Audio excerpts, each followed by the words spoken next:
नमस्कार दोस्तों, आज हम जिस रचनाकार पर चर्चा करने जा रहे हैं उनका नाम है तुलसी।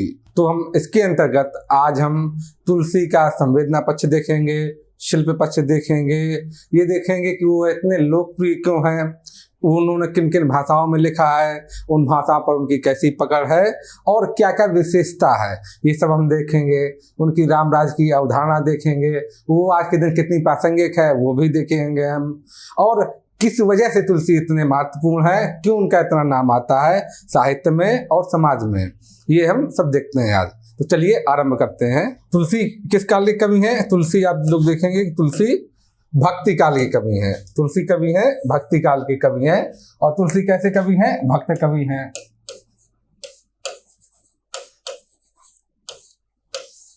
उन्होंने स्वयं ही कहा है, क्या कहा है कि मैं जो भी लिख रहा हूँ, जो भी साहित्य लिखता हूँ, वो कैसा है? स्वांता सुखाय है। मेरा और कोई उद्देश्य नहीं है, ना तो नाम प्राप्त करना, ना लाभ प्राप्त करना, ना और कोई उद्देश्य है मेरा। कैसा साहित्य है? उन्होंने स्वयं ही बोला है कि उनका साहित्य कैसा है? स्वांता सुखाय है। स्वांता सुखाय है। एक छंद भी आता है कि स्वांता सुखाय तुलसी रघुनाथ गाथा, स्वांता सुखाय तुलसी रघुनाथ गाथा, इस तरह छंद आएगा। भाषा निबंधम मंजुल मात नोती, पूरा छंद ये है, स्वांता सुखाय तुलसी रघुनाथ गाथा, भाषा निबंधम मंजुल मात नोती, इस तरह आएगा। तो उन्होंने स्वयं में कहा कि उनका साहित्य कैसा है? स्वांता सुखाय है। अपने सुख लिए वो रचना कर रहे हैं और मूल रूप से कैसे है? ये भक्त कवि हैं। और इनका समय काल कौन सा है? समय काल अकबर के समय का है। ये आप देखेंगे जब इतिहास पढ़ेंगे कि अकबर के समय कवि हैं। रहीम से इनका इसी वजह से वार्तालाप भी चलता रहा है, संवाद भी चलता रहा है।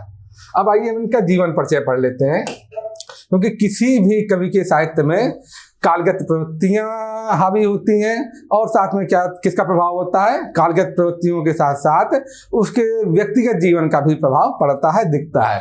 इसलिए हम लोग क्या करते हैं? हम लोग तुलसी का जीवन परिचय देख लेते हैं, क्योंकि इस जीवन परिचय का प्रभाव कहीं ना कहीं उनके साहित्य में दिखेगा। जैसे कि तुलसी के साथ क्या हुआ? बचपन में ही अशुभ मुहूर्त में जन्म के कारण माता पिता ने उनको त्याग दिया। अशुभ मुहूर्त में जन्म के कारण माता पिता ने त्याग दिया।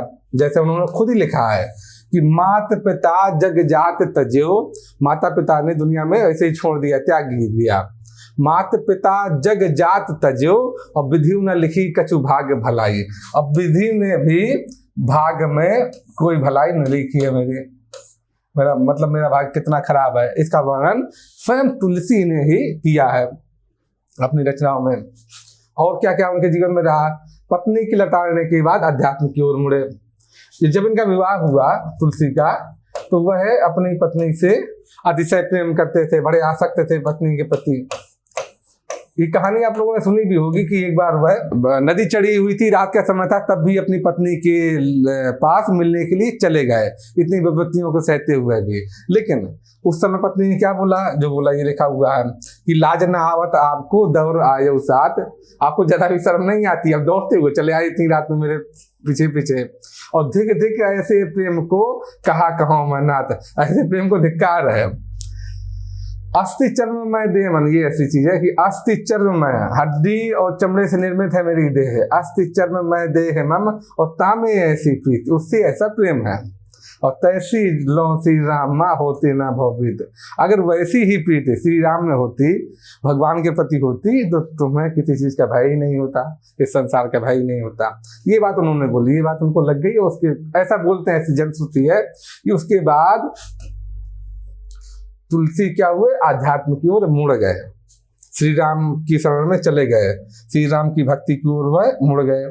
तुलसी कैसे हैं? सगुण नाम के भक्त हैं, सगुण नाम के भक्त हैं। आपसे पहले जो आप लोगों ने पढ़ी, तो क्या पढ़ी?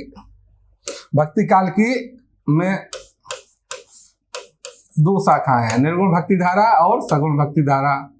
निर्गुण भक्ति धारा,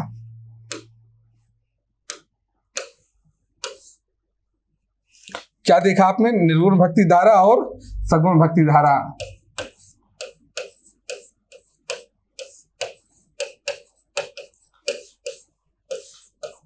निर्गुण भक्ति धारा में क्या है, ईश्वर निर्गुण रूप में है। ईश्वर कैसा है, निर्गुण रूप में विद्यमान है। और इसके पुनः दो हिस्से होते हैं निर्गुण भक्ति धारा के, संत काव्य धारा और सूफी काव्य धारा। दोनों में ईश्वर कैसा है, निर्गुण रूप में विद्यमान है। और सगुण भक्ति क्या है, जिसमें ईश्वर किस रूप में माना जाता है, सगुण रूप में विद्यमान है। इसमें ईश्वर सगुण रूप में विद्यमान है। और ईश्वर क्या होता है, ईश्वर अवतार लेता है, इसलिए ताकि दुष्टों का संहार कर सके और सज्जन की रक्षा कर सके। इसलिए सगुण भक्ति धारा के अनुसार ईश्वर क्या होता है, अवतार लेता है। तो यहाँ पर क्या होगा, अवतारवाद का समर्थन होगा। ईश्वर जैसे राम, सगुण भक्ति धारा की पुनः दो धाराओं में बढ़ जाती है सगुण भक्ति धारा, राम भक्ति धारा और कृष्ण भक्ति धारा। राम कौन से अवतार हैं, राम विष्णु के 7वें अवतार हैं। और कृष्ण विष्णु के कौन से अवतार हैं, कृष्ण को विष्णु का 8वां अवतार माना गया है। तो ये यहाँ देखेंगे आप सगुण राम के, सगुण राम जो कि 7वें अवतार है विष्णु के, उसके अनन्य भक्त है कौन, तुलसी, उसके अनन्य भक्त हैं। और उन्होंने स्वयं लिखा है राम के लिए कि राम से बड़ो है कौन, मुझसे कौन छोटो, राम से बड़ा कौन है दुनिया में और मुझसे कौन छोटा, मैं कितना दिन हूँ। इस तरह की भक्ति क्या कहलाती है, दास भक्ति है। ये प्रपत्ति भाव झलक रहा है इसमें, ये दास भक्ति है कि स्वयं को इतना दीनहीन बता रहा है, कभी दास भक्ति है। इसको प्रपत्तिवाद भी बोलते हैं। ये देखेंगे आप। तो सगुण नाम के अनन्य भक्त हैं। सगुण नाम क्या है, ईश्वर के या नारायण के या विष्णु के आप कह लीजिए 7वें अवतार हैं। तो अवतारवाद का समर्थन भी यहाँ पर देखेंगे आप। उसके बाद देखिए क्या, तुलसी संस्कृत के, अवधी, ब्रज भाषा के क्या प्रकांड विद्वान हैं और तीनों ही भाषाओं में उनकी रचना मिलती हैं। अब आगे देखते हैं, सामाजिक, राजनीतिक तथा आर्थिक मुद्दों पर भी इन्होंने दृष्टि डाली है। ये तुलसी की विशेषता है, क्योंकि बाकी कवियों ने, आप भक्ति काल के बाकी कवि देखेंगे, कबीर को देखेंगे तो सामाजिक के मुद्दों पर तो दृष्टि डाली है, लेकिन राजनीतिक और आर्थिक मुद्दों पर अधिक दृष्टि नहीं है। उनकी दृष्टि अध्यात्म के ऊपर अधिक है, आर्थिक मुद्दों पर उन्होंने ज्यादा दृष्टि नहीं डाली है। बाकी किसी को ले लीजिए, चाहे जायसी हो चाहे सूर हो, आर्थिक और राजनीतिक मुद्दों पर दृष्टि बहुत कम है, बहुत कम मात्रा में रचनाएं मिलती हैं। लेकिन तुलसी के यहाँ पर्याप्त मात्रा में आर्थिक मुद्दों पर कलम चलाई गई है। जैसे कि ये देखिए, ये आर्थिक मुद्दों पर ये उस समय की, तत्कालीन समय की बेरोजगारी का दस्त का खाका खींचा है कवि ने। उस समय कितनी गरीबी है, कितनी बेरोजगारी है, यह कवि बता रहा है। जैसे खेती ना किसान को क्या नहीं उपलब्ध है, खेती नहीं कर पा रहा किसान। भिखारी को ना भीख बलि, भिखारी को भीख और बलि दान नहीं मिल पा रहा है। बलि का मतलब दान से है। भिखारी को ना भीख बलि और बनिक को वाणिज्य, जो बनिया लोग हैं वो वाणिज्य का काम नहीं कर पा रहे हैं। ना चाकर को चाकरी और नौकर को नौकरी नहीं मिल रही है। जीविका विहीन लोग, जीविका विहीन मतलब बेरोजगारी में लोग हैं। जीविका विहीन लोग सीधे मान सोच, बस सोच के बैठे हैं, समझ नहीं पा रहे हैं, कितनी चिंता में ग्रस्त हैं, समझ नहीं पा रहे हैं कि क्या करें, कहाँ एक अंश कहाँ जाए करिए। लोग समझ नहीं पा रहे हैं कि आखिर कहाँ हम लोग जाएं और क्या काम धंधा करें, क्या करें, ये लोग समझ नहीं पा रहे हैं। तो ये आर्थिक और सामाजिक मुद्दे का ही चित्रण किया गया है यहाँ पर। इसी तरह राजनीतिक मुद्दे पर भी कलम चलाइए, आगे हम लोग देखते हैं। अब हम देखते हैं तुलसी के साहित्य की विशेषताएं। अभी तो हमने क्या पढ़ा, तुलसी के जीवन की विशेषताएं, जीवन में उनके क्या क्या है वो सब पढ़ा, और वो सब कहीं ना कहीं साहित्य में दिखता है, झलकता है, इसलिए हम लोग पढ़ते हैं। अब हम लोग पढ़ते क्या है, तुलसी के साहित्य की विशेषताएं पढ़ते हैं। और जैसा कि हम लोग जानते हैं कि जब साहित्य की विशेषताएं पढ़ते हैं तो दो हिस्सों में बांट लेते हैं, संवेदना पक्ष और शिल्प पक्ष। तो हम पहले संवेदनागत विशेषताएं देखते हैं तुलसी के साहित्य की। चलिए शुरू करते हैं। तुलसी कैसे हैं, राम के सगुण रूप के उपासक हैं, राम के सगुण रूप के उपासक हैं। और क्या है, इस वजह से अवतारवासी समर्थक हैं तुलसी राम के। जैसा कि हमने बताया कि भक्ति दो तरह से है, जब ईश्वर सगुण रूप में होगा तो सगुण भक्ति है, जब निर्गुण रूप में है तो निर्गुण भक्ति है। तो यहाँ पर इनके यहाँ ईश्वर क्या है, सगुण रूप में है। आप देखेंगे तुलसी के यहाँ वो स्वयं बोलते हैं, क्या क्या बोलते हैं, दशरथ के लिए जो दशरथ सुख नाम है वही मैं उसी की भक्ति करता हूँ। उन्होंने स्वयं कहा है कि जो दशरथ के पुत्र हैं, दशरथ के पुत्र राम है, जिन्होंने, राम कौन है, जो विष्णु के या नारायण के सातवें अवतार है, मैं उन्हीं की भक्ति करता हूँ, ऐसा तुलसी ने स्वयं लिखा है, स्वयं कहा है। देखिए अवतारवाद के यहाँ समर्थन भी किया किस तरह से कि जब जब होए धर्म के हानि, जब जब इस जगत में, इस सृष्टि में धर्म की हानि होती है, बाढ़ अधम असुर अभिमानी, जब अधर्मी लोग, असुर लोग बढ़ जाते हैं, घमंड से परिपूर्ण हो जाते हैं, तब क्या होता है, तब तब प्रभु धरि विविध शरीरा, तब ईश्वर प्रभु अनेक शरीर धारण करता है, तरह तरह के शरीर धारण करता है। कैसे, वो किसकी ओर संकेत है, दशावतार की ओर। हिंदू धर्म में 10 अवतारों की संकल्पना है, 10 अवतारों की संकल्पना है, उसमें 7वें अवतार राम है। तब तब प्रभु धरि विविध शरीरा, हरहि कृपा निधि सज्जन पीड़ा, जो कृपा के सागर हैं वो सज्जन की पीड़ा को हरण करते हैं अवतार लेकर। तो अवतारवाद का समर्थन है, सगुण भक्ति का समर्थन है यहाँ पर। साथ ही साथ मैंने बोला क्या कि भक्ति कैसी, दास भक्ति है कि राम से बड़ो है कौन, मुझ से कौन छोटो, जो दीनता का भाव है अपने अंदर, वो किसकी ओर संकेत करता है, दास भक्ति की ओर संकेत करता है। तो ये देखा आपने। तो हम लोग आगे देखते हैं कि राम के शील व मर्यादा वाले पक्ष पर सर्वाधिक जोर है।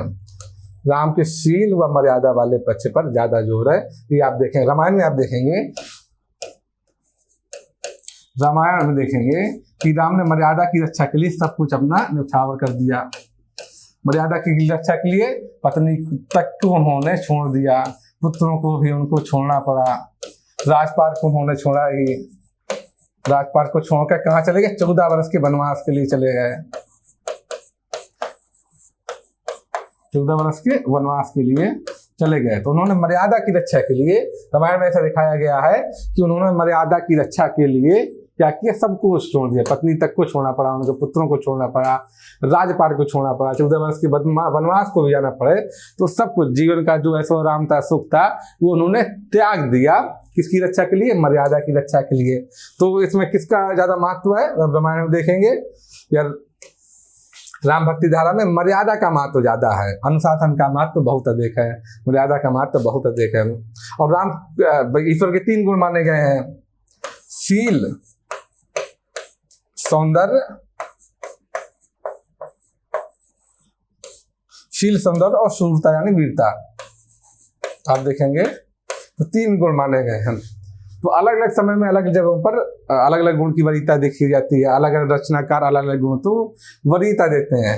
तो यहाँ पर आप देखेंगे सबसे ज्यादा किस गुण की वरीयता की गई है, ईश्वर की शील वाले गुण की वरीयता दी गई है, सौंदर्य वाले गुण की वरीयता कम है, वीरता वाले गुण की भी वरीयता है, शूरता वाले गुण की वरीयता है, लेकिन सबसे ज्यादा वरीयता किसकी दी गई है, शील वाले गुण की वरीयता सबसे ज्यादा दी है तुलसी ने। ये आप देखेंगे शील और मर्यादा पर वरीयता ज्यादा दी है। जैसे कि अभी यहाँ राम का दृष्टिकोण देखिए कैसा है कि जन्म में जब राज तिलक हो रहा है राम का, राम चूंकि बड़े भाई हैं इसलिए राम का राज तिलक हो रहा है, तब वहां पर वह प्रश्न करते हैं कि जब सारे भाई साथ में पैदा हुए, हम लोग थोड़ा थोड़ा सा अंतर है सब में, सारे भाई साथ में खेले कूदे, साथ में शिक्षा दीक्षा हुई, सब कुछ जब साथ में हुआ, तो बाकी भाइयों को छोड़कर, छोटे भाइयों को छोड़कर राज तिलक सिर्फ मेरा ही क्यों हो रहा है। ये राम का दृष्टिकोण है, कैसा समन्वयवादी और विशाल दृष्टि रखा हुआ दृष्टिकोण है। ये दिखाया है कवि ने कि जन्मे एक संग सब भाई, सारे भाई एक साथ ही जन्मे, भोजन शयन केली लड़काई, भोजन शयन और केली यानी खेलना खेलकूद साथ में होता राम का बचपन में हम लोगों का। विमल वंश यह अनुचित एकु, इस विमल वंश में, रघुकुल वंश में, इस विमल वंश में ये अनुचित चीज हो रही है। विमल वंश यह अनुचित एकु, ये अनुचित चीज है, गलत चीज हो रही है कि बंधु बिहाई बड़े अभिषेक, बाकी भाइयों को छोड़कर सिर्फ बड़े भाई का ही राज तिलक हो रहा है, अभिषेक हो रहा है। तो ये राम की किस गुण की वो दिखाता है, शील वाले गुण की वो दिखा रहा है, इशारा कर रहा है। तुलसी के काव्य में वर्ण व्यवस्था का समर्थन आपको जगह जगह पर दिखेगा, और इस वजह से तुलसी की आलोचना भी खूब होती है, क्योंकि ये पुराना दृष्टिकोण है, भेदभाव परक दृष्टिकोण है, परंपरागत दृष्टिकोण है, इसलिए तुलसी की आलोचना भी कई जगह पर ऐसा जिक्र आएगा। जैसे पूजा ही विप्र शील गुणहीना, नहीं सूदे गुण ज्ञान प्रवीणा। इसका अर्थ है कि जो विप्र है, ब्राह्मण है, वो शील और गुण से हीन है, तब भी उसकी पूजा की जानी चाहिए, और शूद्र गुण और ज्ञान से प्रवीण है, लेकिन इसके बावजूद भी शूद्र की पूजा नहीं की जा सकती, शूद्र को इज्जत नहीं मिल सकती। ऐसा दृष्टिकोण है, परंपरागत दृष्टिकोण है, और इसकी वजह से खूब आलोचना भी होती है तुलसी की। आगे हम लोग देखते हैं तुलसी ने क्या किया, राजनीतिक और आर्थिक मुद्दों पर भी कलम चलाई है।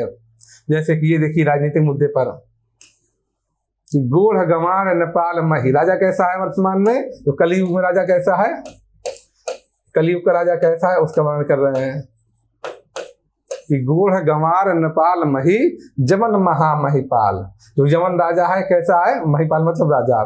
गोढ़ गंवार नेपाल मही जमन महामहिपाल, और साम न दाम न भेद कली। कलयुग के राजा में न साम का इस्तेमाल करता है कलयुग का राजा, न दाम का, ये तीनों युक्तियों का इस्तेमाल नहीं करता, न साम न दाम न भेद।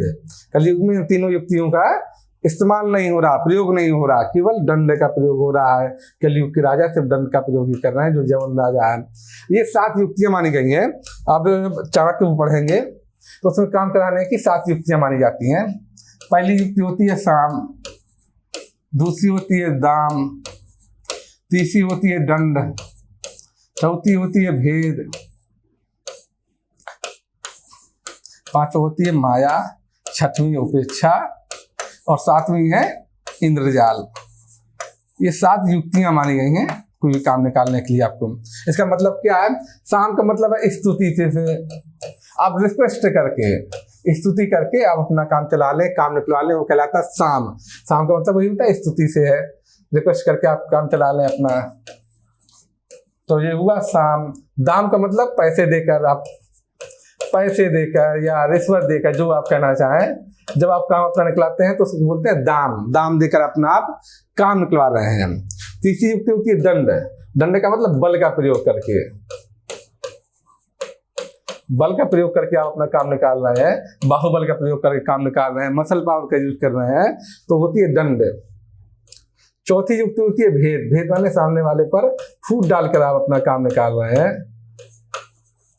सामने वाले में भेद पैदा करके अपना काम निकाल रहे हैं, तो उसको बोलते हैं भेद। जैसे अंग्रेजों ने फूट डाल करके भारत में शासन किया, भारत को जीता, तो ये होगा भेद होगी। 1 2 3 4, 5वीं युक्ति क्या है, 5वीं है माया। माया का मतलब है कि जो वास्तव में कोई चीज और है लेकिन दिखाई कुछ और की चीज है। वास्तविक चीज को छिपाकर जो दिखाई जा रही है चीज, वो कोई और है, दूसरी चीज है। सच में कुछ दूसरा है और चीजें कुछ और हैं। आपने अगर बाजीराव मस्तानी फिल्म देखी होगी तो उसमें बाजीराव क्या करता है, निजाम को बताता है कि जो सेना दिख रही है वो तो छोटा हिस्सा है, इससे पीछे कितनी बड़ी सेना खड़ी है, जबकि उसके पास सेना नहीं थी। तो माया है कि सामने जो आवरण दिख रहा है वो कुछ और है और वास्तव में बात कुछ और है, तो दिखाया कुछ और जाए और सच में बात कुछ और हो, इसको बोलते हैं माया।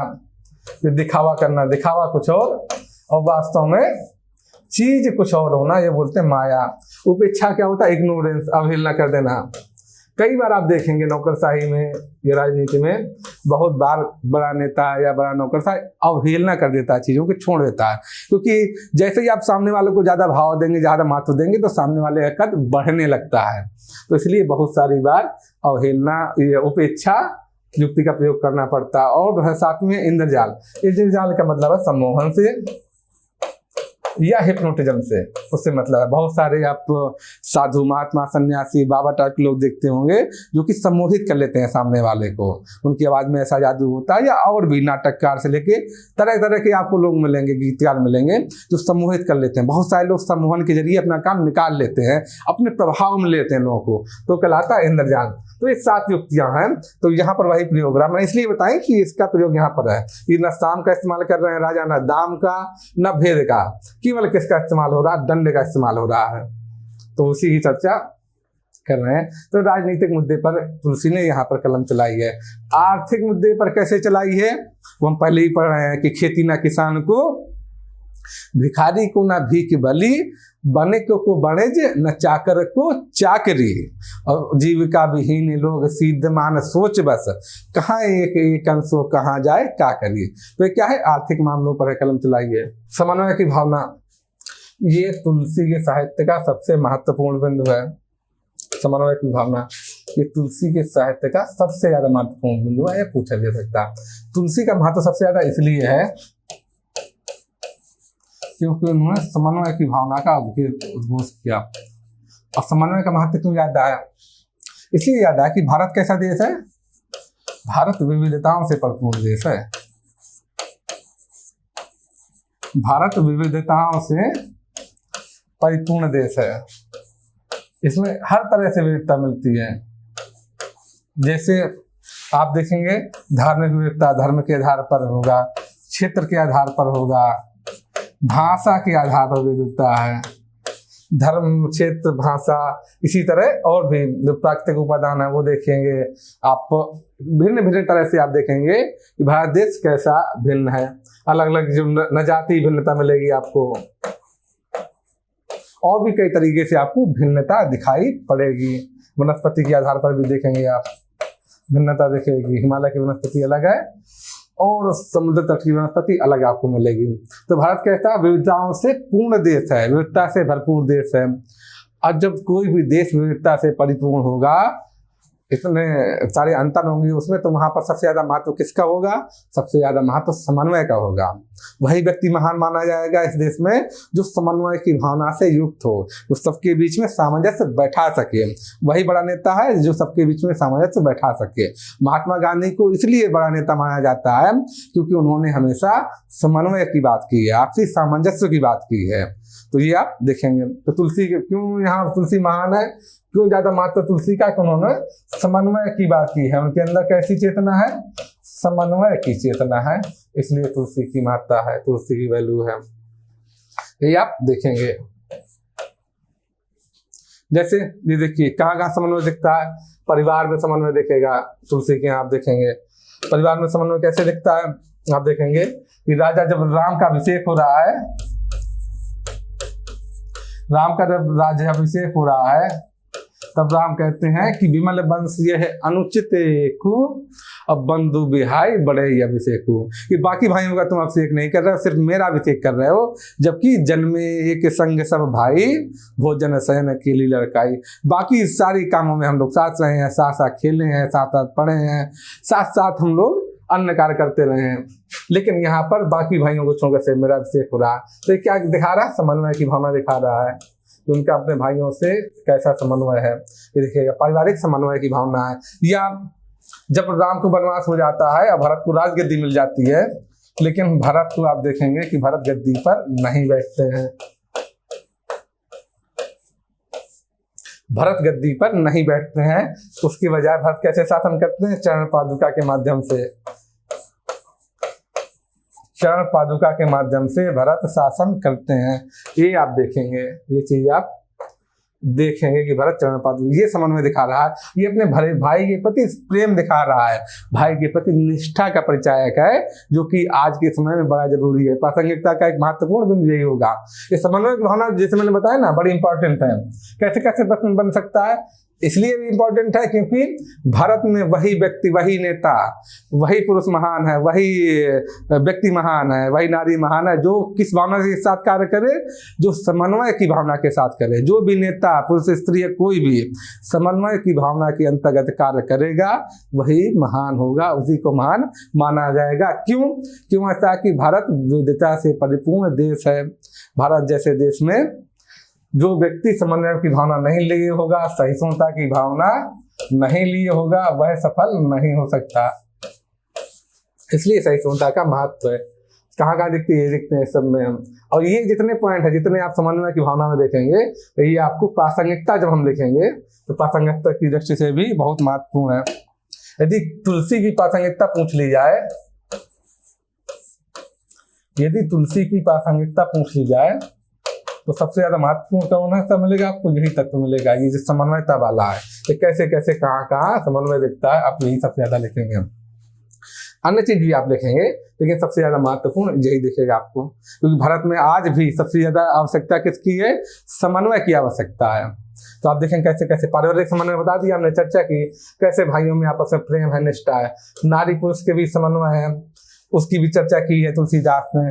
तुलसीदास ने बोला है कि नारी पुरुष दोनों को ही एक दूसरे के प्रति वफादार होना चाहिए। उन्होंने क्या लिखा है कि एक नारी व्रत रत सब झारी, एक नारी व्रत रत सब झारी, और ते मन बचकम पति हितकारी। ते मन बचकम, ते मतलब स्त्रियां भी, ते मन बचकम पति हितकारी। ये आप देखेंगे, अर्थात एक नारीवत, जितने पुरुष हैं वो एक नारीवत का पालन कर रहे हैं, सबकी एक ही पत्नी है। ये उस समय तुलसीदास बोल रहे हैं, तुलसी उस समय बोल रहे हैं जब बहुविवाह की परंपरा होती थी। लेकिन उनके जो प्रभु हैं, तुलसीदास के जो प्रभु हैं, वो कैसे एक नारीवत का पालन करते हैं। आप देखिए, राम ने दूसरी शादी नहीं की, एक नारीवत का पालन राम ने आजीवन किया। राम ने दूसरी शादी नहीं की, जबकि उस जमाने में राजा लोग बहुत सारी पत्नियां रखते थे। तो तुलसीदास के समर्थक है कि एक नारी व्रत रत सब झारी और ते मन बचकम पति हितकारी। ये आप देखेंगे। और स्त्रियां भी मन वचन और कर्म से क्या है, पति की हितकारी हैं। तो यहाँ पर नारी पुरुष के बीच में क्या दिख रहा है, समन्वय। दोनों एक दूसरे का सम्मान कर रहे हैं, दोनों ही एक दूसरे पर विश्वास कर रहे हैं, निष्ठा है दोनों की एक दूसरे पर। तो एक नारी व्रत रत सब झारी ते मन बचकम पति हितकारी। तो ये नारी पुरुष के भी समन्वय हुआ। राम और सीता के बीच में आजीवन यह निष्ठा रही, आजीवन यह समर्पण भाव रहा है। आप देखेंगे शैव और वैष्णव के बीच में समन्वय आप देखेंगे। उस समय शिव, शैव और शाक्त, ये आप देखेंगे शिव को ज्यादा बेहतर होगा, ऐसे देखें लोग।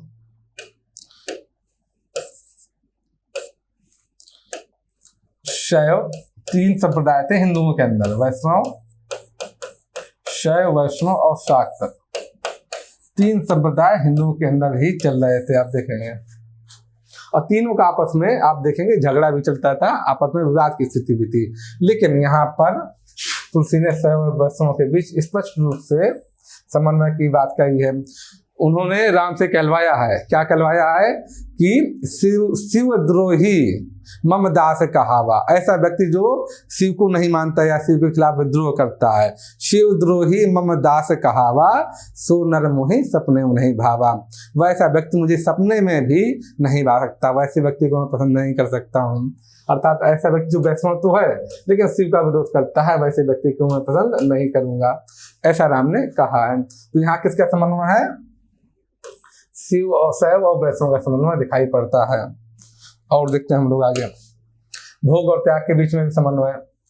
उन्होंने कहा कि यहाँ से घर छोड़कर जंगल जाने की आवश्यकता नहीं है गृहस्थ को, बल्कि घर में ही उनको विरक्ति भाव से रहना है। इस भाव से रहना है कि सांसारिक चीजों में ज्यादा मन आदमी नहीं लगाए, उसमें ज्यादा न जुड़े। इस तरह घर छोड़कर बार बार जंगल जाने की आवश्यकता नहीं है। तो भोग और त्याग के बीच उन्होंने समन्वय की बात कही है। इस तरह आगे देखते हैं, आगे किसके समन्वय की बात कही है, निर्गुण और सगुण के बीच में समन्वय की बात कही है। उन्होंने कहा, क्या कहा तुलसी ने कि अगुण नहीं सगुण नहीं कछु भेदा। निर्गुण और सगुण में कुछ अंतर नहीं है, तात्विक रूप से दोनों एक ही हैं। वो सिर्फ जब हम लोग भक्ति करते हैं तो अलग अलग तरह से देखते हैं। तो अगुण ही सगुण ही नहीं कछु भेदा, गाँव ही मुनि पुराण बुद्ध वेदा। मुनि लोग, पुराण लोग, बुद्धिमान लोग और वेदों में ये दोनों निर्गुण सगुण जिसकी एक ही तत्व है, जिसकी बारे में सब लोग गा रहे हैं, वर्णन कर रहे हैं। अगुण ही, ये क्या होगा, अगुण ही सगुण ही। अब चाहे तो कुछ क्वेश्चन नोट कर सकते हैं। अगुण ही सगुण ही नहीं कछु भेदा। ये तुलसी कह रहे हैं कि निर्गुण और सगुण में कोई अंतर नहीं है। अगुण ही सगुण ही नहीं कछु भेदा। और क्या, गाम ही मुनि पुराण बुद्ध वेदा। गाम ही मुनि पुराण बुद्धि वेदा, ऐसा तुलसी ने कहा। तो यहाँ पर एक तरह से किसकी बात हो रही है, निर्गुण और सगुण के बीच में समन्वय की बात चल रही है। अगुण नहीं सगुण नहीं कछु भेदा, गाम ही मुनि पुराण बुद्धि वेदा। ये आप देखेंगे यहाँ पर। आगे देखते हैं क्या समन्वय की बात है। आगे उच्च वर्ग और निम्न वर्ग के बीच में समन्वय है। उच्च वर्ण और निम्न वर्ग के बीच में समन्वय। जो केवट है वो कैसे है, राम का मित्र है केवट। केवट क्या है, केवट राम का मित्र है। तो देखिए केवट क्या निम्न वर्ण का है।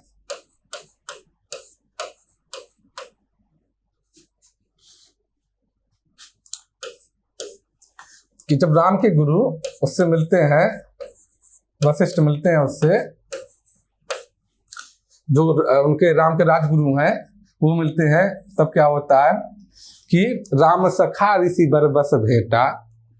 राम के सखा जो था केवट, उससे ऋषि ने बरबस गले आलिंगन कर लिया है, गले मिले।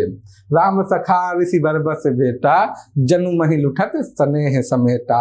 इसका वर्णन तुलसी ने किया है दोनों के बीच में, जबकि राम के गुरु कैसे उच्च वर्ण के हैं, लेकिन यहाँ क्या मिलता है, उच्च वर्ग और निम्न वर्ग के बीच में तुलसी ने समन्वय की बात कही है। यही वजह है कि इस तरह का भाव दिखाया है कि केवट और राम के गुरु जो राजगुरु हैं वशिष्ठ, उनके बीच में कैसे वशिष्ठ केवट से गले मिल रहे हैं। ये वशिष्ठ राम के राजगुरु हैं। वैसे तो जिन्होंने शिक्षा दी थी वो विश्वामित्र राम के गुरु, लेकिन जो राजगुरु हैं वो कौन से, वशिष्ठ हैं। तो वशिष्ठ कैसे गले मिल रहे हैं केवट से, इसका चर्चा किया है कि राम सखा ऋषि बरबस भेंटा, जनु महिल लुटत स्नेह समेटा। तो इस तरह देखेंगे आप कि हर जगह समन्वय की बात तुलसी ने कही है। पारिवारिक समन्वय, नारी और पुरुष के बीच में समन्वय, सही और वैष्णव के बीच में समन्वय, भोग और त्याग के बीच में समन्वय, निर्गुण और सगुण के बीच समन्वय, उच्च वर्ग और निम्न वर्ग के बीच में समन्वय। ये प्रासंगिकता में भी आप ये सारे बिंदु लिख सकते हैं। ये सारे बिंदु जो देखिए आपको 4, 5, 6 ये सब बिंदु आएंगे। इसके अलावा प्रासंगिकता में आप लिखेंगे तो आर्थिक मुद्दों पर जो चर्चा की है तुलसी ने, या राजनीतिक मुद्दों पर जो चर्चा की है, वो भी बिंदु आप लिख सकते हैं। इस तरह उनकी चर्चा की है। आर्थिक और राजनीतिक बिंदुओं की, आर्थिक और राजनीतिक मुद्दों की चर्चा की है, वो भी आप प्रासंगिकता में लिख सकते हैं। ये आप देखिएगा। साथ ही साथ इस तरह उन्होंने लोक भाषा का प्रयोग किया है तुलसी ने। मानस किस में लिखी है, मानस अवधि में लिखी गई है, लोक भाषा में लिखी गई है। तो जिस तरह लोक भाषा का महत्व तुलसी ने बताया है, लोक जीवन का महत्व बताया है, उसको भी आप प्रासंगिकता के बिंदुओं में लिख सकते हैं। वो सब भी आप देख सकते हैं। तुलसी ने किसको, मर्यादा तत्व को अत्यधिक महत्व दिया है।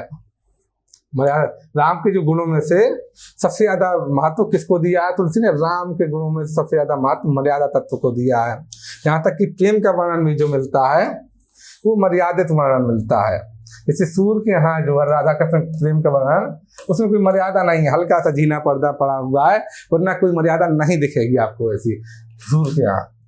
लेकिन तुलसी के यहाँ मर्यादा का पालन आपको हर जगह मिलेगा। यहाँ तक कि सीता और राम के प्रेम में भी मर्यादा का वर्णन आपको मिलेगा, मर्यादा का वर्णन मिलेगा, मर्यादा की दीवार खड़ी मिलेगी। देखिए जैसे ये कब का वर्णन है, किस समय का जिक्र है, ये उस समय का जिक्र है। ये तब का है जब हनुमान अशोक वाटिका में सीता से मिलने गए हैं। सीता से मिल रहे हैं, सीता से मिल रहे हैं कहाँ, अशोक वाटिका में। तो सीता अपना दुख बता रही हैं। उसके बाद सीता पूछती है कि क्या प्रभु राम भी मुझको कभी याद करते हैं, हनुमान से पूछती हैं। तब हनुमान बोल रहा है कि हनुमान राम के बारे में बोल रहा है कि माता सीता, राम आपके बारे में क्या सोचते हैं या क्या उनकी हालत है, क्या उनकी स्थिति है, उसका जिक्र यहाँ पर हो रहा है। तो ये है कि कहे राम वियोग तब सीता, तब हनुमान ने सीता से राम का वियोग कहना आरंभ किया। कहू राम वियोग तब सीता। आगे देखिए राम क्या क्या सोचते हैं। राम बोल रहे हैं आगे कि मोह कहूँ सकल भय विपरीता, मेरे लिए भी जो प्रकृति की सारे उपादान है, सारी चीजें हैं, वो उल्टी महसूस हो रही हैं, सब उल्टी प्रतीत होने लगी हैं तुम्हारे विरह में, तुम्हारे अभाव में। मुझे प्रकृति के सारे उपादान, सारी चीजें उल्टी महसूस होती हैं। कैसे, नवतरु किस लय अनल कृष्ण, नवतरु किस लय मन हो कृषाणु। नवतरु जो नए नए पेड़ हैं, किस लय माने उनकी कोपलें हैं, जो छोटे छोटे पेड़ हैं, नए नए पौधे हैं, उनकी जो कोपलें हैं, नई कोपलें हैं, वो कैसी लगती, मन हो कृषाणु, ऐसा लगता है जैसे अग्निबाण हो। वह उनका रंग जो होता है हल्का पीला लाल, वैसे ही अग्निबाण का रंग भी हल्का पीला लाल होता है। तो वो बोल रहे हैं कि नवतरु किस लिए, नई नई कोपलें हैं पेड़ों की, जो वो मुझे कैसे लगती है, मन हो कृषाणु, अग्निबाण की तरह लगती हैं। और काल निशा सम निशि शशि भानु, रात कैसी लिखती है मुझे, निशि मतलब रात, रात कैसी लगती है, काल निशा के समान लगती है, काल रात्रि के समान लगती है। मतलब जिस तरह से रात काटने को दौड़ रही है। काल निशा सम निशि और शशि भानु, चंद्रमा कैसा, चंद्रमा एकदम शीतल होता है, शीतलता बिखेरता है। लेकिन वो शीतलता बिखेरता हुआ चंद्रमा भी मुझे कैसा प्रतीत होता है, भानु यानी सूर्य के समान गर्म प्रतीत होता है।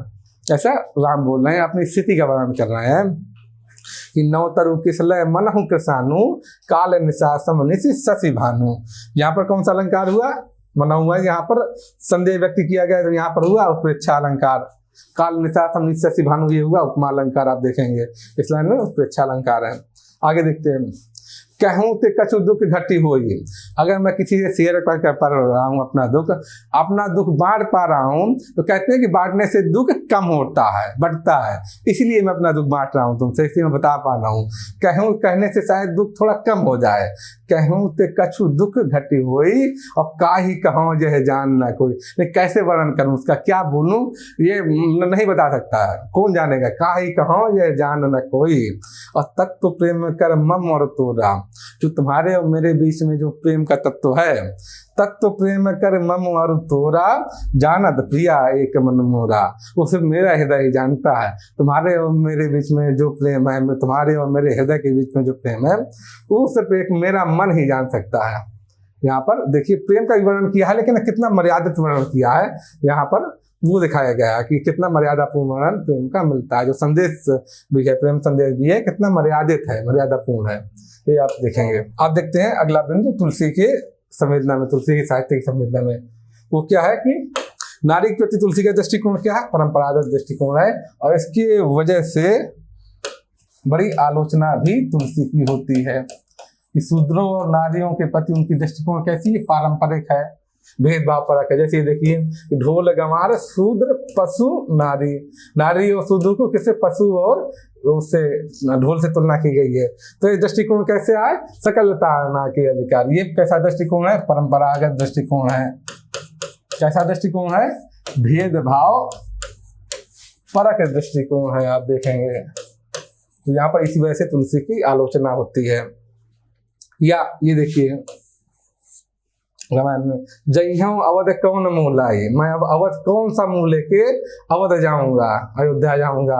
नारी हेतु प्रिय भाई गंवाई। ये तब की चर्चा हो रही है, तब का जिक्र हो रहा है जब क्या हुआ, लक्ष्मण को शक्ति बाण लग गया है, शक्ति लग गई है। लक्ष्मण को शक्ति लग गई है और वो मूर्छित पड़े हैं। और हनुमान तब तक अभी संजीवनी बूटी लेकर नहीं आए हैं। तब का वर्णन है कि राम रोते हुए क्या कह रहे हैं कि जइहूं अवध कौन मुँह लाई और नारी हेतु प्रिय भाई गंवाई। नारी के लिए, पत्नी के लिए मैं अपने भाई को मैंने खो दिया है।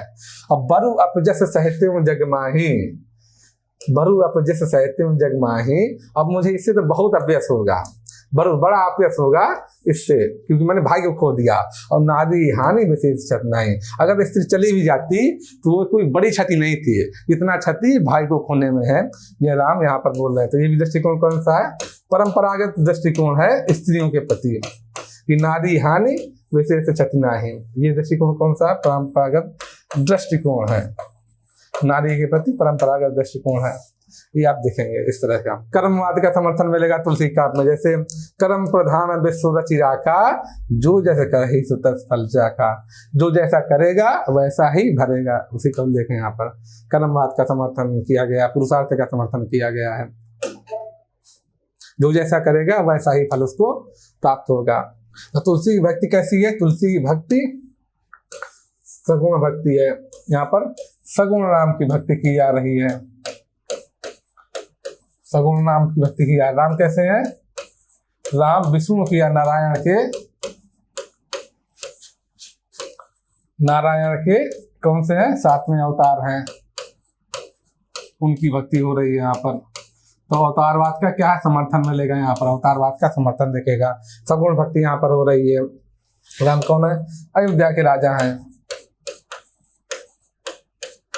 दशरथ के पुत्र है। तो क्या सगुण है पूरी तरह से,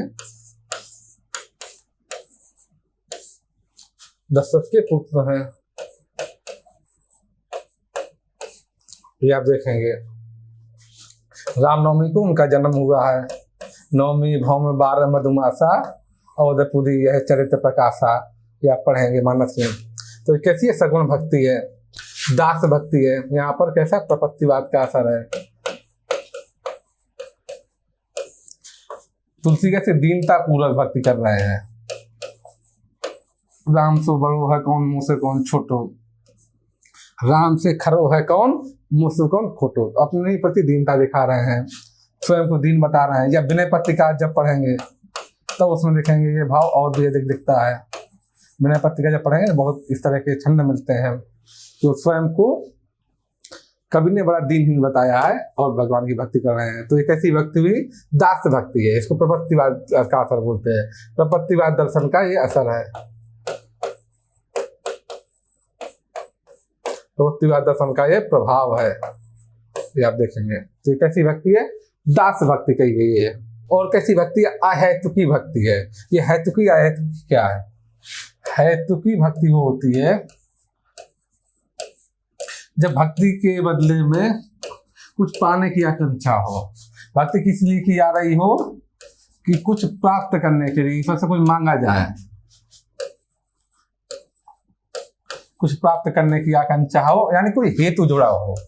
भक्ति करने का कोई कारण होना चाहिए। तो कोई कारण होगा, हेतु होगा, तो कैसी भक्ति है, हेतु की है। कोई कारण हो, कोई वजह हो, तो कैसी भक्ति होगी, हेतु की भक्ति हो गई।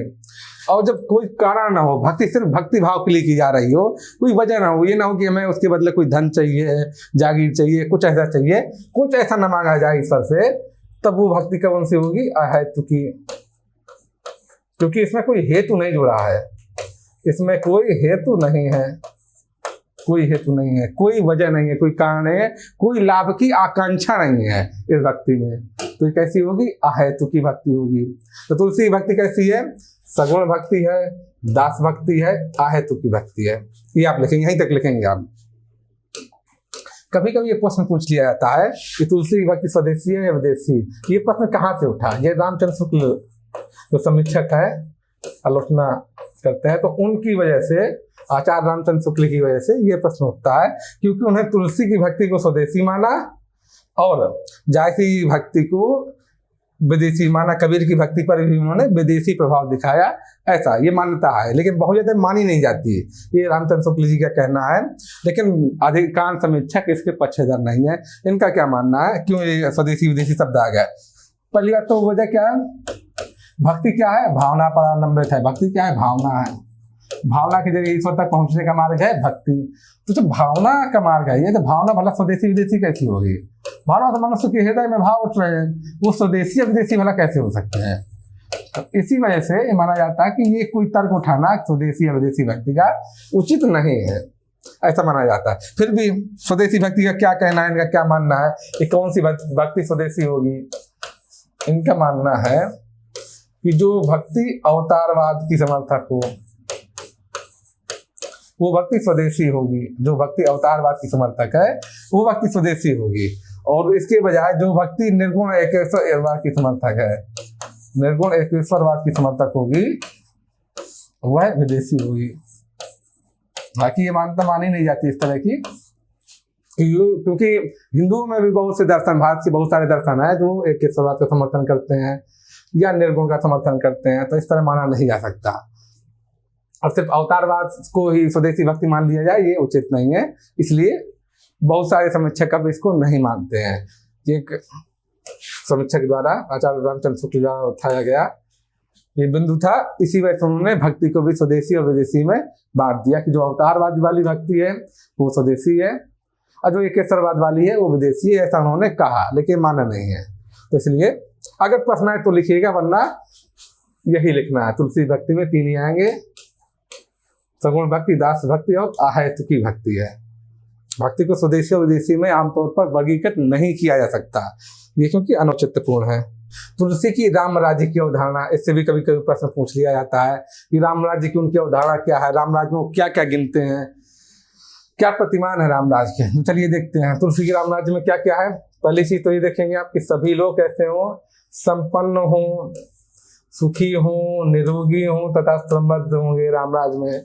उनकी रामराज की उदाहरणा में लोग कहते हैं सुखी है, संपन्न है, निरोग है तथा समृद्ध है। जैसे देखिए, राम राज राजत सकल धर्म निरत नर नारी, धर्म में सारे लोग निरत है, लगे हुए हैं। और रोग न रोष न दोष दुख, न रोग है न रोष है और न दोष है न दुख है, ये सब चीजें नहीं है। ना तो रोग है रामराज में, न रोष है, न दोष है, न दुख है। सकल पदार्थ चारी, सबको सभी पदार्थ उपलब्ध है। ये रामराज की उदाहरण है। दूसरा देखिए, दैहिक दैविक भौतिक तापा, न दैहिक ताप है मतलब परेशानियां है, न दैविक परेशानियां है, न भौतिक, न मानसिक परेशानियां है, न भौतिक है, न देह की परेशानियां है। दैहिक दैविक भौतिक तापा, रामराज काहू नहीं व्यापा, रामराज में ये सब चीजें नहीं होंगी, ऐसा तुलसी का मानना है। एक जो संकल्पना है रामराज की, उसमें ये चीजें होंगी। और देखिए दूसरा जो उन्होंने मानना है, ये परंपरागत दृष्टिकोण है रामराज का। परंपरागत दृष्टि दिखती है कि रामराज में क्या होगा, वर्ण व्यवस्था का पालन होगा। जैसे वर्णाश्रम निज धर्म निरत वेद पथ लोग, और चलहि सदा पामय सुखई, नहीं भय शोक न शोक, न भय है न शोक होगा न दुख होगा। उसका वर्णन किया कि वर्णाश्रम में सारे लोग वर्णाश्रम धर्म का पालन कर रहे हैं, उसी के अनुसार कार्य कर रहे हैं। तो परंपरागत दृष्टि है जो आपके वर्तमान में स्वीकार नहीं की जा सकती है, भेदभाव परक दृष्टिकोण है, आप देखेंगे। इसलिए तुलसी की आलोचना भी होती है, उनके रामराज की आलोचना भी खूब होती है। और क्या होगा, सब उदार सब परोपकारी विप्र चरण सेवक नर नारी, ये भी क्या है, वर्ण व्यवस्था का एक तरह से उदाहरण पालन है, जो कि रामराज की संकल्पना में आता है। इस सब उदार सब परोपकारी विप्र चरण सेवक नर नारी, ये भी आज के समय में मान्य नहीं है कि जातिगत भेदभाव या वर्ण के अनुसार भेदभाव ये माना नहीं जा सकता। आगे देखिए, और तुलसी के रामराज में क्या आता है, ये देखो कि राजा प्रजा का हितैषी हो, राजा प्रजा का सेवक हो, जो कि राजा का वास्तविक कर्तव्य है। राजा मालिक नहीं हो कि मनमाना करे, अत्याचार करे, ऐसा राजा नहीं होना चाहिए। राजा कैसा होना चाहिए, राजा प्रजा का हितैषी हो, सेवक हो। जैसे राम जब राजा बनते हैं तो क्या कहते हैं, राम कह रहे हैं कि जो अनीत कछु भाखों भाई, यदि मैं कुछ अनीत की बात कर रहे हैं, भाखों मतलब बोल रहा हूँ, यदि मैं कुछ अनीत की बात बोलूंगा तो क्या करना आप लोग, तो मोहि बरजू, बरजू मतलब वर्जना करना, रोक देना, तो मोहि बरजू भय बिसराई, तो आप लोग मुझे वहीं पर रोक दीजिएगा, वहीं पर टोक दीजिएगा। ये राम कर रहे हैं, राजा कर रहे हैं। तो ऐसी रामराज की संकल्पना तुलसी ने की है। अभी तक हमने तुलसी की क्या विशेषता पढ़ी, संवेदनात्मक विशेषता पढ़ी, उनके साहित्य का संवेदना पक्ष पढ़ा। अब हम लोग क्या देख लेते हैं, अब हम लोग तुलसी के साहित्य का शिल्प पक्ष देख लेते हैं। आइए देखते हैं। तुलसी ने प्रबंध काव्य की रचनाएं अलग ज्यादा की है, प्रबंध काव्य क्यों ज्यादा लिखे हैं, क्योंकि तुलसी मर्यादा पर ज्यादा जोर देते हैं, मर्यादा पर ज्यादा जोर देते हैं। और मर्यादा का मतलब किससे, अनुशासन से भी लगता है। और अनुशासन किस में ज्यादा होता है, अनुशासन ज्यादा होता है आपके प्रबंध काव्य में। तो मुक्तक में तो क्या है, स्वच्छंदता ज्यादा है, स्वच्छंदता ज्यादा है मुक्तक में। मुक्तक में स्वच्छंदता अधिक होती है, जबकि प्रबंध में अनुशासन अधिक होता है। इसी यही वजह है कि तुलसी ने प्रबंध काव्य पर ज्यादा जोर दिया है, अनुशासन पर ज्यादा जोर है। मुक्तक उतने नहीं लिखे हैं, जैसे जी लिखा हुआ। मर्यादा पर जोर के कारण प्रबंध काव्य को अधिक महत्व दिया गया है, अधिक वरीयता दी गई है। ये देखिए, रामचरितमानस प्रबंध काव्य, कवितावली, दोहावली, रामलला, नैछु, हनुमान भाव, विनय पत्रिका, ये सब देखिएगा। विनय पत्रिका कैसी रचना है, उसमें एक तरह से ये दिखाया गया है कि राम का दरबार सजा हुआ है और तुलसी अपना संदेश भेज रहे हैं कि प्रभु ऐसा ऐसा करिए, ये कर दीजिए। तो विनय पत्रिका, इसमें कहीं ना कहीं देखेंगे आप मुगल दरबार की झलक मिलती है। अब मुगल दरबार के जो शब्द हैं उनका प्रयोग भी आपको दिखाई पड़ेगा, तो अरबी फारसी के शब्दों का भी प्रयोग मिलेगा। वैसे भी तुलसी के यहाँ देखेंगे आप कि अरबी फारसी के शब्दों का प्रयोग कुछ मात्रा में मिलता है, संस्कृत के शब्दों का प्रयोग भी मिलता है, ब्रज भाषा का भी मिलेगा, राजस्थानी का मिलेगा, कुछ कुछ टच मिलेगा, पूर्वी भाषा के शब्दों का भी कुछ कुछ मिलेगा, भोजपुरी का, तो सब मिलता है। अब आगे देखते हैं, शिल्प की दूसरी विशेषता क्या है, दोहा, चौपाई, कविता आदि छंदों का खूब प्रयोग हुआ है। आपको जो रामायण में भी देखेंगे कि क्या है, कड़वक बद्ध शैली प्रयोग की गई है। कड़वक बद्ध शैली ये क्या होती है कि 5 या 7 चौपाई के बाद एक दोहा का धत्ता दिया जाता है, उसको बोलते हैं कड़वक बद्ध शैली। तो एक शैली का प्रयोग मिलेगा, मानस में भी मिलेगा।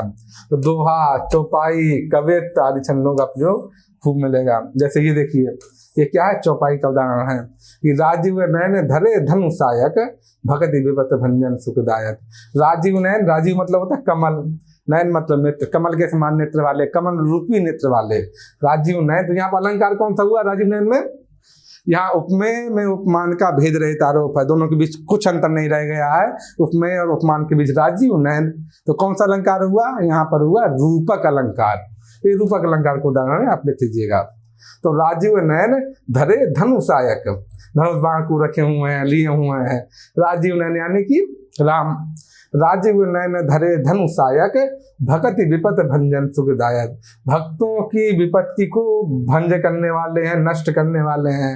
भक्ति विपत भंजन सुखदायक, और सुख को देने वाले हैं। ऐसे राम का वर्णन हो रहा है यहाँ पर। तो ये क्या है? चौपाई का उदाहरण है। दूसरा ये रूपक अलंकार का उदाहरण आप देख लीजिएगा। भाषा देख लेते हैं। तुलसी ने किस भाषा में रचनाएं की है? लोक भाषा में रचनाएं ज्यादा की हैं। बाकी उनको संस्कृत भी आती है, संस्कृत के प्रकार में विद्वान है, लेकिन उनकी रचनाएं किस पर है? लोक भाषा में है। अवधि में रचनाएं की है या ब्रज भाषा में? कौन सी रचना किस में देख लेते हैं।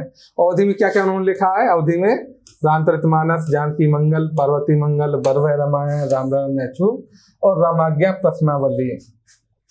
ये सब किस पे लिखा है? अवधि में लिखा है। ब्रज भाषा में क्या? कवितावली। कवितावली एक तरह से छोटी रामायण आप समझ सकते हैं, उसी तरह की है। उसमें पूरा वैसा प्रबंधात्मकता का ध्यान नहीं रखा गया है। कुछ कुछ जो सर्ग बांटे गए हैं और उसमें कुछ कुछ प्रसंगों का वर्णन है कवितावली में। छोटी रामायण मान सकते हैं।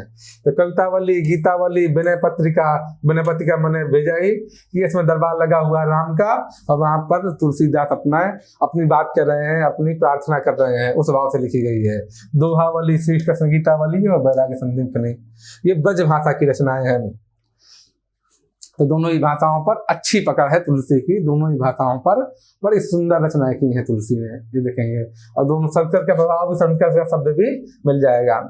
रचनाओं में अवधि, ब्रज भाषा, अरबी, फारसी शब्दों का प्रयोग मिलता है। जैसे कि देखिए, अरबी के कौन कौन शब्द? गुलाम, हराम, जाहिल आदि, ये अरबी के शब्द हैं। फारसी के कौन से? दिल, दाम आदि, ये कौन शब्द है? फारसी शब्द हैं। कवितावली के उत्तरकांड में अरबी फारसी शब्दों का प्रयोग ज्यादा मिलता है, आप देखेंगे। जैसे दगाबाज, अरब, गरीब, गुलाम, उम्र दराज, मसीत, निबाह, साहिबी, मर्द, खजाना, इस तरह के शब्दों का प्रयोग आप देखेंगे, आपको खूब मिलेगा। ये आप देखते हैं। और क्या किया गया? तो अरबी फारसी शब्दों का प्रयोग तो है ही, साथ में संस्कृत के शब्दों का अवधिकरण भी कर लिया गया है। संस्कृत के शब्दों का क्यों प्रयोग करते हैं कभी? क्योंकि संस्कृत के शब्दों में मिठास ज्यादा है, मधुरता अधिक है, राइमिंग ज्यादा होती है, इसलिए संस्कृत के शब्दों का प्रयोग किया जाता है। और यहाँ पर क्या किया है? संस्कृत शब्दों का अवधिकरण कर लिया है, अवधि में ढाल लिया गया, आंचलिकता में ढाल लिया गया है। जैसे संस्कृत का शब्द क्या है? हंसगामिनी, लेकिन यहाँ पर क्या कर लिया? उसको हंसगमनी कर लिया है। इसी तरह से संस्कृत के शब्दों का अवधिकरण कर लिया गया है। और भी कहीं यहाँ पर वंश का भी प्रयोग मिलेगा, कुछ तद्भव शब्दों का प्रयोग मिलेगा, और किसका प्रयोग मिलेगा आप देखेंगे? देशज शब्दों का प्रयोग मिलेगा। जैसे ये उदाहरण देखिए, ये उदाहरण कब का है? कौन सा प्रसंग है? ये उदाहरण जो धनुष यज्ञ का प्रसंग है, धनुष यज्ञ का प्रसंग है। आखिर राम ने शिव धनुष को तोड़ दिया है, उस समय क्या स्थिति है उसी का वर्णन यहाँ पर हो रहा है। जब शिव धनुष को राम ने तोड़ दिया है तो उससे बड़ा प्रचंड स्वर हुआ, प्रचंड आवाज आई है शिव धनुष टूटने पर। तो उस आवाज से क्या हुआ? दिगति उर्वी, अति गुरुवी, सर्व पव्वय समुद्र सर, ये सब देशज शब्द हैं, पुराने अपभ्रंश के शब्द हैं, सब देशज, दोनों देशज भाषा में इस्तेमाल होते हैं। पव्वय जैसे शब्द, पव्वय का मतलब होता है पहाड़, पर्वत, पव्वय पर्वत। दिगति उर्वी, अति गुरुवी, सर्व पव्वय समुद्र सर। दिगति मतलब डगमगा गई, कौन? पृथ्वी डगमगा गई। सर्व पव्वय, सब अपने ऊपर पृथ्वी क्या समेटे हुए? पहाड़ समेटे हुए, समुद्र समेटे हुए, सरोवर मतलब तालाब समेटे हुए, इन सब को समेटे हुए पृथ्वी डगमगा गई। क्यों डगमगा गई? क्योंकि जब धनुष टूटा तो इतना प्रचंड स्वर हुआ, इतनी तेज ध्वनि निकली, उस ध्वनि की तरंगों से ये सब पृथ्वी, इन सबको जो धारण करती है पृथ्वी, वो डगमगा गई। तो यहाँ पर जो शब्द देखेंगे, उदाहरण इसलिए लिखा है, पव्वय पुराना शब्द है, अपभ्रंश में भी प्रयोग होता रहा है, और फिर अवधि में देशज शब्द की तरह इस्तेमाल होता है। देशज शब्द है, अवधि का अपना शब्द है, ये देखेंगे आप। तो ये इस तरह के शब्दों का प्रयोग भी खूब मिलेगा आपको। और क्या? ब्याल बधिर तहि कान, ब्याल मतलब सर्प, बधिर मतलब बहिरे हो गए, सांप क्या हो गए? बहिरे हो गए उस आवाज को सुनकर। तहि काल, उसी समय। विकल दिग्पाल चराचर, जो हर दिशाओं के दिक्पाल हैं वो क्या हो गए? व्याकुल हो गए, परेशान हो गए। इसका वर्णन देखेंगे आप। तो ये उस समय का वर्णन है। तो उस समय आप शब्द देखिए कैसे पुराने शब्द मिलते हैं, देशा शब्द मिलती है, तद्भव शब्दों का प्रयोग है, उसका बड़ा अच्छा उदाहरण है आप कि शोभा कारक धर्मों का प्रयोग कैसा है, तुझसे क्या है, अलंकारों का प्रयोग बहुत मिलेगा, बड़ा अच्छा सटीक प्रयोग मिलेगा, अलंकारों का प्रयोग बड़ा अच्छा मिलेगा। और आप देखेंगे कि जैसे रीति काल में है तो अलंकारों का प्रयोग जबरन किया गया है विद्वता दिखाने के लिए, लेकिन इस काल में आप तुलसी के यहाँ देखिएगा तो इतना सुंदर प्रयोग मिलेगा, अलंकारों का सुंदर प्रयोग मिलेगा, सटीक प्रयोग मिलेगा। और प्रयोग इसलिए किया गया है ताकि अर्थ को उभारा जा सके, अर्थ को उभारा जा सके, अर्थ सटीक से संप्रेषण हो सके, संप्रेषित किया जा सके, अर्थ को बात को संप्रेषित किया सके और अर्थ को सटीकता से उभारा जा सके। इसलिए अलंकारों का प्रयोग तुलसी के यहाँ मिलता है, दिखावे के लिए, चमत्कार प्रदर्शन के लिए आपको देखिएगा प्रयोग नहीं मिलता। जैसे कि ये देखिए सुंदरकांड का ये बिंब का भी बड़ा अच्छा प्रयोग है, आप इसमें अलंकार भी देख सकते हैं, अतिशयोक्ति अलंकार का कैसे प्रयोग किया गया है वो भी देख सकते हैं आप, दोनों का मिलेगा, अतिशयोक्ति अलंकार भी, बिंब का प्रयोग भी मिलेगा। देखिए कैसे बालधि विशाल विकराल ज्वाल जाल मानो, ये वर्णन किस समय का है, जब हनुमान के पूंछ में आग लगा दी गई, हनुमान के पूंछ में जब आग लगवा दी रावण ने, आग लगा दी गई, तो उसके बाद हनुमान ने जो उछल उछल कर पूरे लंका में आग लगा दी, घर घर में आग लगा दी, लंका के राक्षसों में घर में आग लगा दी। उसी समय का वर्णन है कि लंका कैसे धू धू करके जल रही है, उसके वर्णन। बालदी मतलब पूंछ, बालधी विशाल, बड़ी लंबी पूंछ है, बड़ी पूंछ है, विकराल ज्वाल जाल मानो, और उसकी वजह से कैसे आग की लपटें उठ रही हैं, विकराल लपटें उठ रही हैं, बड़ी बड़ी लपटें, कि बालधि विशाल विकराल ज्वाल जाल मानो, ज्वाल मतलब आग, ज्वाल जाल मानो, लंक लीलबे को काल रसना पसारी है। ऐसा लगता है कि लंक लीलबे को काल रसना पसारी है, लंका को निगल जाने के लिए काल ने क्या किया है, अपनी जीभ फैला दी है, काल ने अपनी जीभ फैला दी है लंका को लीलने के लिए। भाई ये बिंब देखिए, तो बिंब का बड़ा सटीक उदाहरण है, परिचित। तो ये दूसरा आप देखिए कि बालधि विशाल विकराल ज्वाल जाल मानो, लंक लीलबे को काल रसना पसारी है। तो इसमें क्या है कि संदेह किया जा रहा है, आप देखेंगे उपमेय में उपमान का संदेह किया जा रहा है, तो यहाँ पर अलंकार कौन होगा, वो तो प्रेक्षा अलंकार का उदाहरण है, ये मानव शब्द उसी को प्रस्तुत कर रहा है। तो यहाँ पर कौन सा अलंकार हुआ, उत्प्रेक्षा अलंकार का उदाहरण हुआ। आगे देखें कि ऐसा लग रहा है, ऐसा प्रतीत होता है कि कहनो व्योम वीथिका, आसमान में आकाश गंगा में क्या है, भरे हैं भूरी धूम केतु। ऐसा लग रहा है कि आप आसमान की वीथिका में क्या हुआ, धूमकेतु भर गए हैं, वीर रस वीर तलवार से उधारी है, या तो आसमान में धूमकेतु भर गए हैं, या फिर क्या है, वीर रस से वीर भर करके, वीरता से भर करके किसी वीर पुरुष ने, किसी वीर सैनिक ने क्या की है, तलवार से उधारी है, अपनी तलवार निकाल ली हो, तो ऐसा दृश्य दिखाई पड़ रहा है, उससे चिंगारियां निकल रही हो, इसकी कल्पना की है। तो अब देखिए इसमें क्या क्या मिलेगा आपको, ये तो हमने बोला कि उपेक्षा अलंकार का उदाहरण तो है ही है, आप उसके लिए कोटेशन कर सकते हैं। कि पूरी रचना में आपको अतिशयोक्ति अलंकार भी मिलेगा, जिस तरह से कल्पना की गई है, तो अतिशयोक्ति अलंकार का भी है उदाहरण है, आप देख सकते हैं। तीसरा बिंब बड़ा अच्छा है, बिंब का भी उदाहरण है, ये आप देखेंगे। तो तीन तीन जगह आप कोटेशन इस्तेमाल कर सकते हैं, तीन जगह कोटेशन का प्रयोग कर सकते हैं। देखिए सुंदरकांड का उदाहरण है, बिंब का प्रयोग देखिए कितना सुंदर प्रयोग मिला है। ये देखिए बालकांड का, ये कब का जिक्र है, राम सीता विवाह का जिक्र है। तो उसमें राम और सीता बैठे हुए हैं और सीता अपने जो कंगन पहने हुए हैं, कंगन के नग में राम का प्रतिबिंब देख रही हैं और उसमें इतना खो गई हैं कि उन्हें बाकी जगत की चिंता नहीं महसूस हो रही, बाकी तरफ ध्यान नहीं दे पा रही हैं। ये देखिए वो हाथ हिलाना भी भूल गई हैं, इतनी खो गई हैं उसमें। अब देखिए राम को रूप निहारत जानकी, जानकी मतलब जनक की पुत्री जानकी, जनक की बेटी थी सीता, इसलिए उनको क्या बोला जाता है, जानकी बोला जाता है। तो राम को रूप निहारत जानकी, कंकन के नग की परछाई, जो कंगन है पहने हुए हैं उसकी नग की परछाई में राम का रूप देख रही हैं। और उससे क्या हो रहा है, या तो सबे सुधि भूल गई, इससे सारी सुध बुध भूल गई हैं। कर टेक रही, हाथ को जिस तरह किए हुए हैं उसी अवस्था में हाथ को लिए बैठी हैं।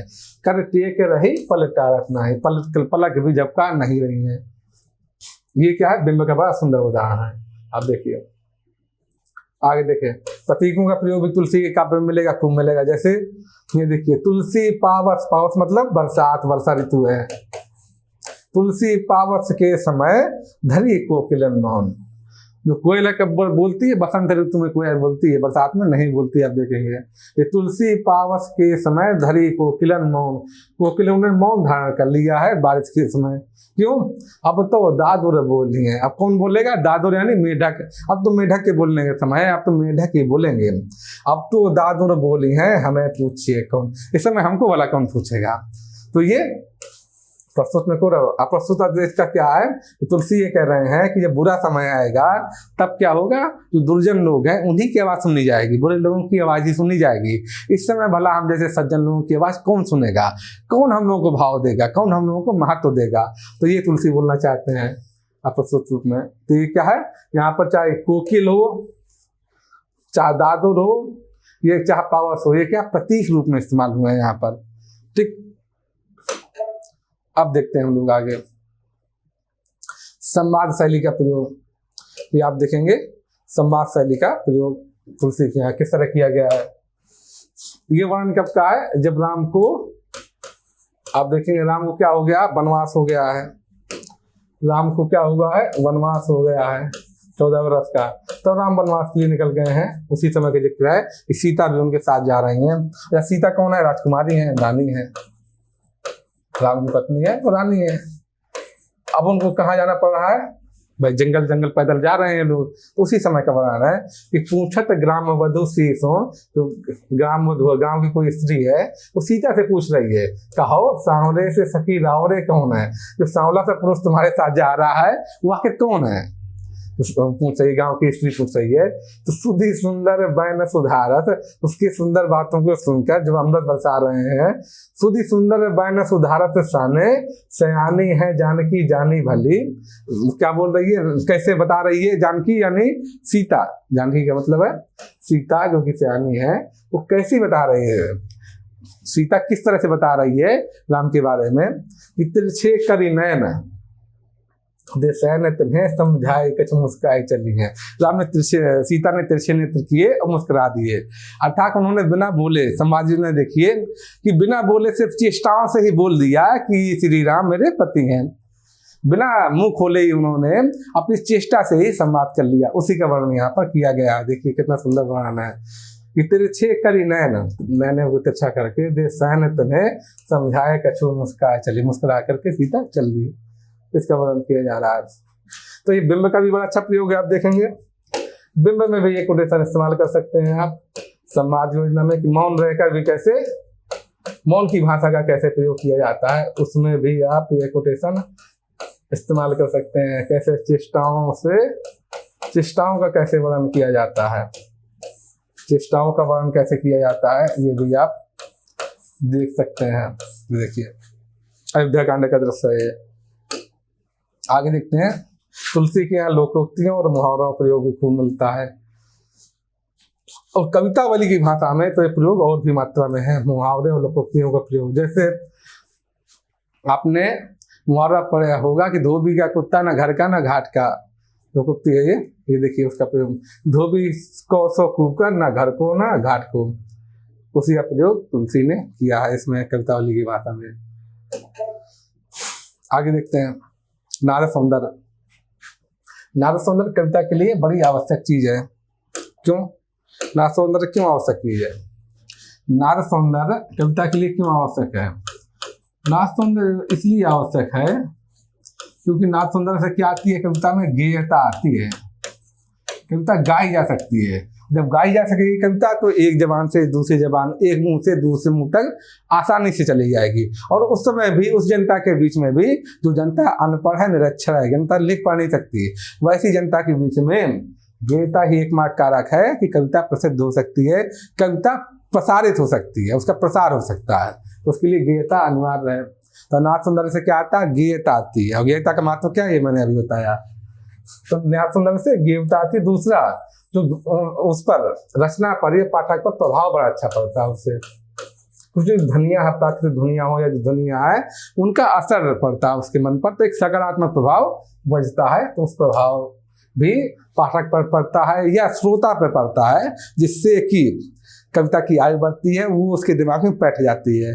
गीता से भी कविता की आयु बढ़ती है, और जो सकारात्मक प्रभाव पड़ता है ध्वनियों की वजह से, उससे भी कविता की आयु बढ़ जाती है, क्योंकि लंबे समय तक कविता याद रखी जा सकती है। संगीतबद्ध कविता होगी तो लंबे समय तक गाना देखिएगा आप, अच्छे संगीत वाला गाना लंबे समय तक आपको याद रहेगा। तो ये नाद सौंदर्य का फायदा है, लाभ है। आप देखिएगा यहाँ पर कैसे कैसे नाद सौंदर्य, ये शिथिल अंग पग मग डग डोलहि विह्वल वचन प्रेम बस बोले, इसमें कैसी लय है, देखिए लय भी है, तुकबंदी भी है, बोलहि डोलहि, इसमें लय कैसे विद्यमान है, कितनी सुंदर लय है, वो आप देखेंगे। इसी तरह देखेंगे नाद सौंदर्य में आप कि जगह जगह पर रागों का वर्णन भी कर दिया है तुलसी ने। उन्होंने बताया कि इस जगह पर ये राग है, ऐसा भी वर्णन किया है। बहुत सारे पदों में आप देखेंगे कि रागों का वर्णन भी कवि ने किया है, राग के आधार पर ही उन्होंने पदों की रचना की है तुलसी ने, ऐसा आप देखेंगे। इसमें देखिए जैसे अब इसका उदाहरण देखिए, नाद सौंदर्य का उदाहरण देखिए, गेयता का उदाहरण देखिए।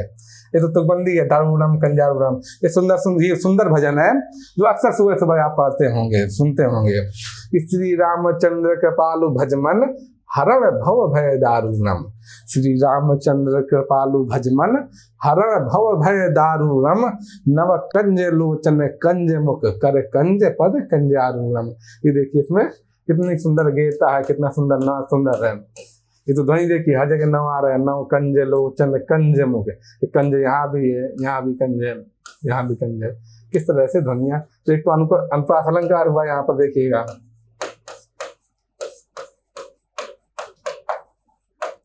तो अनुप्रास अलंकार के लिए भी एक कोटेशन है, गेयता मिलेगी, इतनी सुंदर गेयता है, नाद सौंदर्य इतना सुंदर है, इसका संगीतात्मकता इतनी है इसमें, ये आप यहाँ पर देखेंगे। उसका भी उदाहरण है ये, तो नाद सौंदर्य का भी उदाहरण है, और ये देखेंगे आप कि उसका भी उदाहरण है, अनुप्रास अलंकार का भी उदाहरण है कि श्री रामचंद्र कृपालु भजमन हरण भव भय दारुणम, नव कंज लोचन कंज मुख कर कंज पद कंजारूणम। तो अनुप्रास अलंकार तो इसलिए कि काका कंज कंजा रहा है, दूसरा ये है कंज लोचन, आप देखेंगे कंज मुख कंज पद, आंख कैसी है, कंज लोचन, कमल रूपी आंख है, कमल रूपी मुख है। तो जो कंज लोचन है, कंज और लोचन में क्या है, कोई अंतर नहीं बचा, दोनों के बीच भेद रहित आरोप है, कंज और लोचन में कोई फर्क नहीं बचा। ये चरण कमल, वैसे राजीव नयन, वैसे कंज लोचन। तो यहाँ पर अलंकार कौन सा हुआ, यहाँ पर कंज लोचन में रूपक अलंकार है, ये याद रखिएगा। तो रूपक अलंकार का भी ये बड़ा सुंदर उदाहरण है, ये देखिए।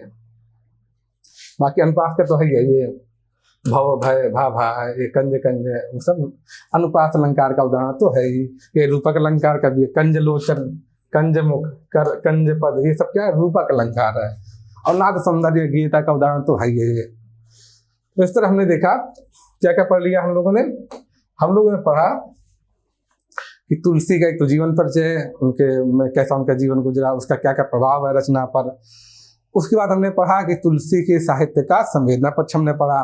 संवेदना पक्ष में क्या क्या उनका दृष्टिकोण है, जो समन्वयवादी भावना है वो बहुत महत्वपूर्ण है, क्योंकि वह अक्सर तुलसी की प्रासंगिकता में आप वो लिख सकते हैं, या अलग से भी समन्वयवादी भावना पूछी जा सकती है, वह एक महत्वपूर्ण पहलू है, वो महत्वपूर्ण प्रश्न बन सकता है। तो वो आप देखा आपने।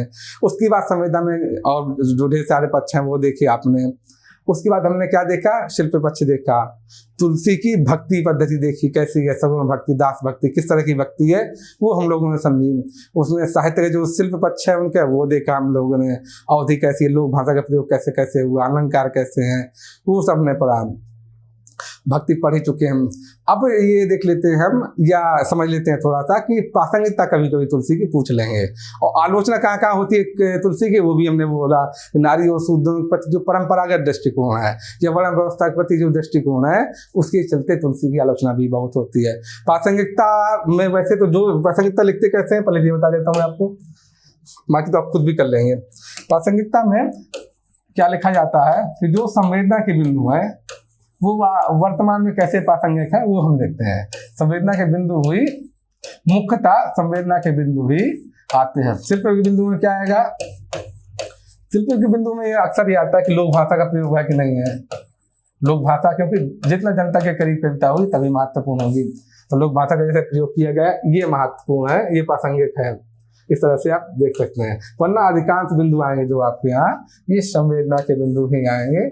संवेदना में सबसे ज्यादा महत्वपूर्ण है जो समन्वय वाला पक्ष है, किस किस के बीच में पारिवारिक समन्वय, स्त्री पुरुष के बीच में समन्वय, विभिन्न वर्गों के बीच में समन्वय, भोग और त्याग के बीच में समन्वय, राजा और प्रजा के बीच में समन्वय, वो सारा जो समन्वय पक्ष आपने देखा वो सब बिंदु यहाँ लिखने पड़ेंगे, प्रासंगिकता में आएंगे समन्वय वाले बिंदु। उसके अलावा भी संवेदना के जो जो बिंदु आप देखे वो कहीं ना कहीं से आप इस्तेमाल कर सकते हैं जब आप प्रासंगिकता लिखेंगे। प्रासंगिकता ऐसे ही लिखी जाती है।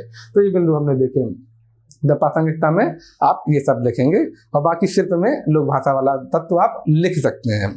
तो आज हमने तुलसी की जो महत्वपूर्ण बिंदु थे, कहाँ का प्रश्न उठता है, वो सब हमने देख लिए हैं। और तुलसी का जो 2 टॉपिक हमारे साथ हैं हमारे सिलेबस में, हमारे पाठ्यक्रम में कौन कौन से, एक तो आप रामचरितमानस का सुंदरकांड और कवितावली का उत्तरकांड, दोनों हम लोगों के सिलेबस में है, वो आपको पढ़ना ही पड़ेंगे, वो आप पढ़ेंगे। और आज के दिन हमने तुलसी से संबंधित जो जो चर्चा थी वो कर ली है। अगली वीडियो में हम नई चीज लेके हाजिर होंगे। तब तक के लिए नमस्कार।